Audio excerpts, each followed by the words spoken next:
قسم سوم در عبادات زبانی توحید در شکر است.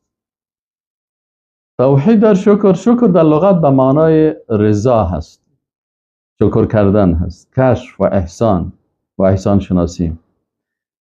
و در اصطلاح عبادات زبانی چی رو میگن؟ میگن الامتلاء من ذکر المنعم، که زبانت امت پر باشه از یاد الله و شکر الله را بکنیم. و شکر توحیدی دو قسم است. یکی شکر به زبان است که انسان ثنا و صفت و اذکار الله را میگه، شکر الله را میکنه. و قسم دوم شکر چی است؟ با اعضای بدن است. مثلا یک نفر شکر دست خدا میکنن، دست تا وقتی که مطابق حکم الله در کار انداختی شکر الله را کردی. شکر زبان چی است؟ وقتی زبانت مطابق حکم الله حرکت کرد شکر زبان کردی. چشمت مطابق حکم الله استعمال کردی، این شکر. هر عضو بدن مطابق حکم الله استعمال کردن این شکر اونم نعمت است. از این خاطر الله متعال میگه که اگر شما شکر بکنین باز من نعمت ها را بر شما چی میکنم؟ زیاد میکنم. دلیل شکر چی هست در قرآن عظیم شان؟ الله متعال میگه فذکرونی اذکرکم واشکروا لی، یعنی شکر بکنین برای ما، ولا تکفرون، یعنی کفران نعمت نکنین. اگر دیدی که خوب عقل داری شکر بکن که الحمدلله یه عقل الله بر ما دادن. خوب جوانی داری شکر بکن که الحمدلله که الله بر ما جوانی خوب داده. اگر مال داری شکر بکن که الحمدلله که برای ما مال داده است. به این قسم انسان به این شکل شکر میکنه. و شکروا لی ولا تکفرون.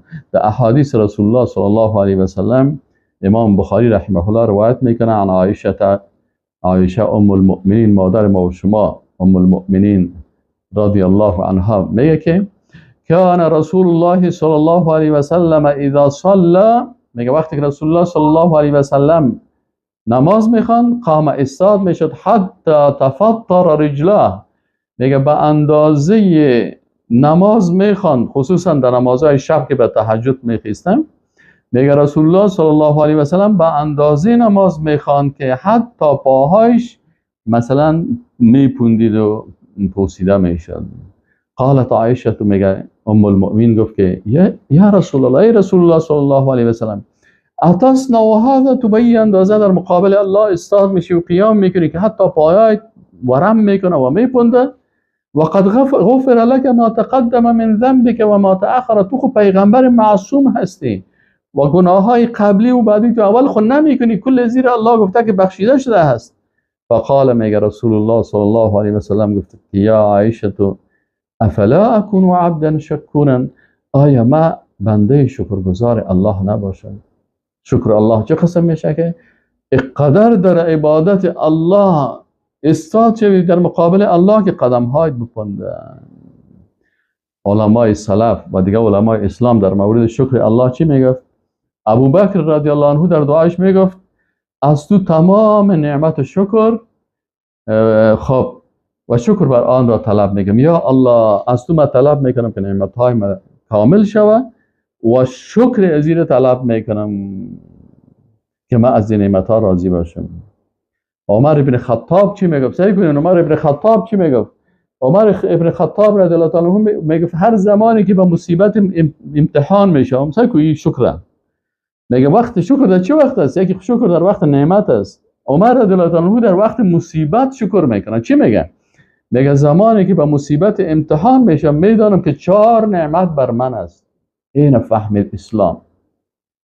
امیر المؤمنین عمر ابن خطاب رضی الله عنه چی میگه؟ وقتی که برای من یک مصیبت میرسه، میگه در این وقت مصیبت رسیدن من احساس میکنم که الله برای من 4 نعمت داده. این چی هست؟ این چه قسم؟ بر تو مصیبت رسید؟ در مصیبت 4 نعمت است. این فهم قوی اسلام است. میگه اول نعمت اللهی است که مصیبت در دینم نیست. مثلا دستم شکست یا پایم شکست یا مثلا یک کس سرم شکستان یا مثلا موتر زدم یا یک مشکل برام پیدا شد. این یک نعمت بزرگ الله است که این مصیبت در دینم نبود. این بسیار خطرناک است. بسیاری کسان مصیبتش در دینش می باشه. اللهم لا تجعل مصیبتی فی دینی، یا الله اگر برای ما مصیبت میاری این مصیبت در دین من نبیاری. یعنی بسیاری کسان مصیبتشان در دینش چی قسم است که الله از پیشش اما توفیق ایمان و توحید میگیره، بسیار علم داره لکن کافر میشه، مرتد میشه، مشرک میشه، پیرو طاغوت میشه، تایید طاغوت میکنه، عالم است فتوا بر نفع طاغوت میده، این خودش در جمله طاغوت مطبوع داخل میشه. پس عمر رضی الله تعالی عنه چی میگه؟ که فهم قوی از اسلامه. میگه وقتی برای من مصیبت رسید، اول این نعمت بزرگ الله است که این مصیبت در دین من نبود. الحمدلله، این بزرگ نعمت است. مصیبت در مادیات است، مالم از بین رفت، باغم از بین رفت، خانه‌ام از بین رفت، خودم زندگی مریض شدم، در شدم. دوم، از این بزرگتر نبود. این دیگه نعمت الله هست. یعنی یک دستم شکست، میشد که دمی مصیبت هر چهار دست و پایم کلش بشکنه، کمرم بشکنه. الحمدلله که یک قسم یک مصیبت برم رسیده. این دوم نعمت الله هست. ببینید فهم دقیق اسلام. سوم میگه نعمت سوم اللهی است که از رضایت به آن محروم نشدم. یعنی برای یک کس مصیبت میرسه دیگه اینجا باز چی میشه؟ میگه والا ما بیخی محروم هستم. چرا؟ والا این چه سختی ها سرم است، مشکلات سرم است، از خانه ما برآمدم، از جای ما برآمدم، زندگی خوب من ندارم، خوراک خوب. اینه میگه من شکر الحمدلله که مصیبت برم رسیده، لکن راضی هستم با آنچه که الله برای من تقدیر کرده، مقدر است از جانب الله. این دیگه نعمت بزرگ است. این سوم نعمت است که در مصیبت برای من میرسه. چهارم میگه نعمت الله چی است؟ و اویی است که وقتی برای من مصیبت میرسه، الله برای من ثواب نصیب میکنه. او کسی که مصیبت نداره خود ثواب نداره، اجر نداره. و بشر الصابرین الذین اذا اصابتهم مصیبه قالوا انا لله و انا الیه راجعون اولئک علیهم صلوات من ربهم و رحمه و اولئک هم المهتدون. سیکو صلوات من ربهم، درود از جانب الله و رحمت از جانب الله، و اینا هدایت میشه. پس میگه این چیزا خو، این نعمت ها برای کسی که امتحان نمیشه قرار آرام از خانه خود خواست. کت کمونیست هم جور میه، کت سوسیالیست هم جور میه، کت دموکرات هم جور میه، کت جمهوری خواه هم جور میه، کت هر کس جور میه، کت مرتد هم جور میه، کت بیدین هم جور میه. این از این خاطر عمر رضی الله تعالی عنه میگه که الحمدلله این در مصیبت چی هسته؟ برای ما در مصیبت 4 نعمت است. این شکر میگه. این شکر واقعی میگه که انسان در وقتی که برش مصیبت میرسه شکر الله را میکنه. الحمدلله الحمدلله. این ببینید این وقتی که ما شما میگیم که ما دین به منهج سلف صالح، اینی قسم به سلف. سلف کی است؟ ابوبکر صدیق. سلف کی است؟ عمر فاروق. آل امام علی رضی الله تعالی عنه چی میگه؟ علی ابن ابی طالب رضی الله عنه میگه نعمت با شکر وصل شده و شکر به زیادت تعلق میگیره. هر دو با هم ارتباط دارن و نعمت تا زمانی که شکرش قطع نگردد قطع نمیشه. میگه نعمت همیشه ارتباطش با چی است؟ با شکر است. هر نعمت الله که برات رسید شکرش کردی، لئن شکرتم لازیدنکم. الله متعال میگه اگر شکر کردین زیاد میکنین، و این کفرتم اگر کفران نعمت کردین بازی چی میشه؟ شکر نعمتت افزون کند، کفر نعمت از کفت بیرون کند. وقتی که شکر نعمت میگیری نعمت الله بیشتر میکنه. علی رضی الله عنه همین موضوع رو میگه که نعمت که از به شکر تعلق داره، که وقتی نعمت برات رسید شکر کردی الله برات چی میکنه؟ او رو زیاد کرده میره. از این خاطر وقتی انسان مسلمان سعی کنین وقتی که انسان برش یک مشکل میرسه، الله متعال میگه ولا نبلونکم بشیء من الخوف والجوع ونقص من الاموال والانفس والثمرات. این مصیبت ها بر انسان میرسه. و بشر الصابرین الذین اذا اصابتهم مصیبه قالوا انا لله و انا الیه راجعون. امی انا لله و انا الیه راجعون چی معنی میده؟ وقتی که برای انسان مصیبت میرسه میگه انا لله و انا الیه راجعون، یعنی ما خو ملک الله هستیم، الله مالک ما هست. وقتی که انا لله، وقتی که ما مالک الله هستیم، آیا الله به مملوک خود میخواد ضرر برسانه؟ هیچ مالکی برای مملوک خود ضرر نمیرسانه. شما تصور کنید یک انسان از موتر داره، آیا انسان موتر خود که شیشه شکت سنگ میزنه مشکنانه، یا موتر خود به زور تکر میته؟ یکم اگه که دکه ببینید چقدر متاثر میشه. ما همین قسم که موتر، ما مالک موتر هستیم، الله مالک ما هست، هیچ وقت ما را ضایع نمیکنه. انا لله، ما از الله هستیم. اگر این مصیبت آورد به خیر ماست، نعمت ها رو برای ما میته، اجر برای ما میته. ما را مثلا اگر همین مصیبت نمیبود شاید ما در گناه های بسیار خطرناک مبتلا میبودیم. از این خاطر این چی هستن؟ و انا الیه راجعون. باز میگه که ما خب به طرف الله میریم. این امور خدایمی نیست، زندگی خدایمی نیست که حالا اگر سختی نباشه، اگر در سختی هم شب خواب کنی شب و صبح میشه، اگر در راحت و در قصر و در خوراک و تران.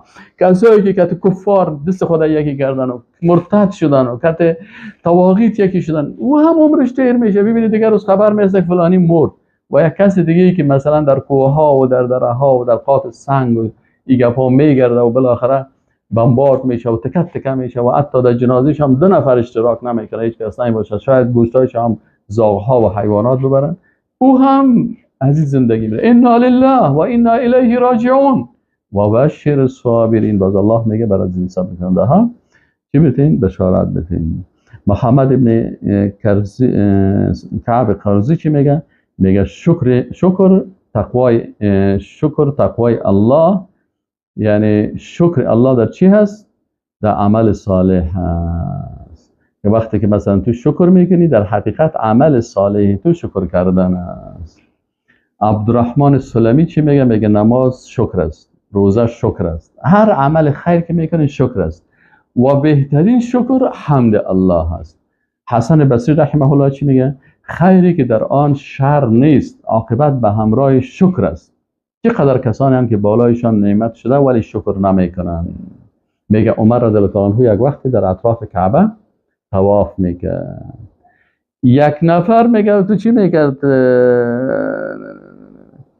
دعا میکرد. یک دیش سفید آدم بود، میگه دعا کردن اللهم اجعلنی من القلیل، اللهم اجعلنی من القلیل، یا الله من از جمله از مردمای کم بگردانی. میگه عمر رضی الله عنه گفت که این چه قسم دعا میکنی؟